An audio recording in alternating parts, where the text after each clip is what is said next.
Hi everyone, welcome back. And today, let us walk you through buying a resale plot that already has a deed of assignment attached to it here in Nigeria. So, we'll be talking about what checks to make, the steps to follow, and of course, the current pricing of plots in Naira so you know what to budget for. Now, why should you go for a resale plot with an existing deed?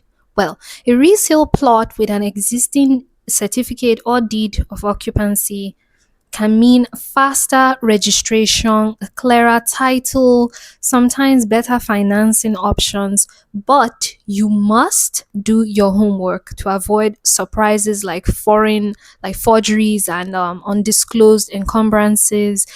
Nobody wants any of that. So stay with me. I'm going to give you steps to follow in order to just do your background check, shall we? Now, step number one is I need you to verify the deed of assignment that is attached to this plot. Now, what do I mean by this? Simply, I need you to look for, in terms of an original certificate of occupancy, you are going to first of all confirm if it is genuine and if it is signed by the governor or any relevant authority, and if it has an official seal. That is for the certificate of occupancy. Now, for the deed of assignment, the seller's assignment to you must be duly signed and stamped by the land registry. Okay, and it must include all the former assignment history, so all the history of the previous person and the person before that person, if your plot of land does end up being like that. Now, the next thing is that you need to do a search report. So, I need you to obtain a current title search from the Lands Registry Office if you can, to ensure that there's no court judgments, no mortgages, no caveats existing on the property at that time. Because sometimes these days, when we have people divorcing and so many other legal disputes, sometimes the lands that they own get dragged into this, and the court could actually come back, even though you're the new owner, and take it from you. So let's avoid that. Which brings me to step number two: check government records. The government is your friend usually. If they keep records, they are your friend. So I need you to confirm the plot number and the location of your plot. So you're going to match coordinates on the deed, because there should be coordinates on your deed. You're supposed to match the coordinates on your deed to the physical plot. So you can use this via Google Maps, or you can, yeah, just follow Google Maps and take an Uber and find yourself there. Now, the next one is plan control records. So these are records that have to do with the planning of the land, where it is located, maybe roads, railways, if there's any obstructions, or if government has any plans for that land. So you're going to ensure that the plot is approved for building purposes, maybe residential, not agricultural, things like that. And it is not in a reserved area. Like I said before, the government has not marked this area as something special to them. You want to avoid that. So the next one is that check for outstanding rates and taxes on your plot of land. So verify that all government levies, any rent and development levy is fully paid for before you acquire this land. If it's not paid for, then you need to speak to whoever you are purchasing the land from, and you guys need to come to an agreement on that. Okay, step number three is that I need you to verify the physical plot and the neighborhood, obviously by visiting the site itself. Okay, so the first one is you want to take into account something we call boundary pegs and fencing. Boundary pegs and fencing. So make sure the boundary markers that you have physically seen on the land actually match what is in your deed. So, number two is that I need you to do a neighbor confirmation. So, this is basically when you speak to adjacent property owners to confirm if the seller has actually been put in possession of that property or that land for a long time, and if there's been any ongoing disputes, because nobody wants to inherit a house and you're fighting with village people before that time. No one wants trouble. So The next one is that I need you to check for access and infrastructure. So when you go to your land or your property, the things you usually should be looking out for is road access. Does this place have, easy access to roads? Are the roads one way, or are you by the express road, or are you maybe a little bit of an inside road? Things like that you want to check for. Also, electricity poles. Are there electricity poles in the area? Because these are things that will determine if that place has actually been recognized by our national grid. So besides the electricity poles, you need to check for water supply availability. Is this a place where you're going to have to dig your own borehole, or are you going to be supplied with water by the government, like if it's one, for instance, all that good stuff. So next up is step 4. Now, step 4 is the sale agreement and payment terms. So once this is satisfied, usually it is best to draft something we call as a memorandum of agreement. Hereafter, I'll be referring to it as MOA. So when we're talking about this, you want to look at the terms of your agreement. So usually this is where you might see things like, oh, they might require you to make a deposit. Typically the deposit can be between 10% to 30%, or sometimes there might be a balance schedule, like, okay, maybe you have to pay up and they'll give you, the months and how soon they want you to pay it and things like that. Also, there may be penalties present inside that agreement if you decide to default on your contract and your word. Then the next one is that you want to look at your mode of payment. So I would recommend to you that anything that has to do with property, land, and sale, please use bank transfers, and or maybe like use bank transfers, or get a manager that always checks and does a clear, like always checks for clear audit trails. Just avoid cash in general, because if anything goes wrong, it's easier to trace when it is done via transfers. There's evidence that you can take to court if you have been scammed indeed. Just avoid cash for your safe, for your peace of mind. Now the next one is receipts.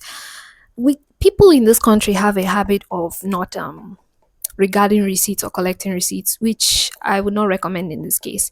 Always get yourself a standard receipt for every payment. When it comes to your land and your documentation, always get a receipt. Always have an actual standard printed out receipt, not something written with pen and ink. No, I need it to be an actual receipt. If it can be printed also from a POS machine, if you are paying via card, that's wonderful. If it's online, print that receipt. Keep it as evidence. It will help you later on. So that brings me to our final step, which is registration and transfer. So this is assuming that you've done your paperwork in step 4 and you've completed it and you've maybe satisfied yourself with any of the advice there. So now the thing you should be looking for is survey and redocumentation. So obviously you're going to need to do a new survey plan, and and then you have to confirm the plot dimensions on your new survey plan. So if there's been any changes, maybe instead of 500 plots, you scored maybe an additional if there were 500 square meters, you scored an additional 100 square meters, so you can make the adjustments in the new survey plan, things like that. Now the next one is deed of assignment registration.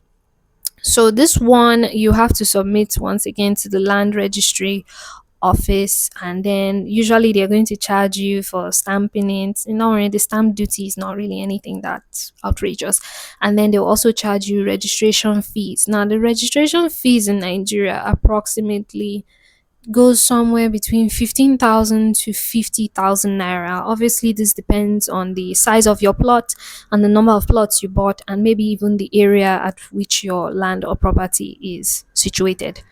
Now, the next one is issuance of a new certificate of occupancy. So, like I said in step 1 before, you should have a certificate of occupancy existing on this previous land if it was owned by somebody before. So now you need to go and get a new one in your name. So what I'm saying is that when it comes to this, you have to make sure that the respective authority has signed on it, whether that be the governor, I don't know who it is, but just make sure that they have signed on a fresh certificate of occupancy in your name, and expect maybe a turnaround. So expect it to finally be ready for you to come and pick up at around 6 to 12 months. This will also be the time limit at which it should be updated in the government office in Alausa. So for anybody that wants to go and cross check, yeah, just check between 6 to 12 months, hopefully. So there you have it for the steps.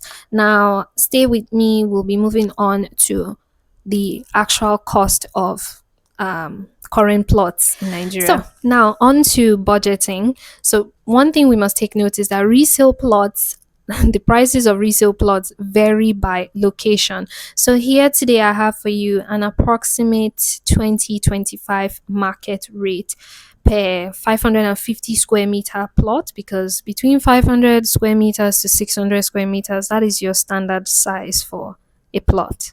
Okay, so in when it comes to areas like Lagos mainland, so we are thinking of Ikorodu, yeah, we're thinking of Ikorodu and Ikeja, all those places we all know and love.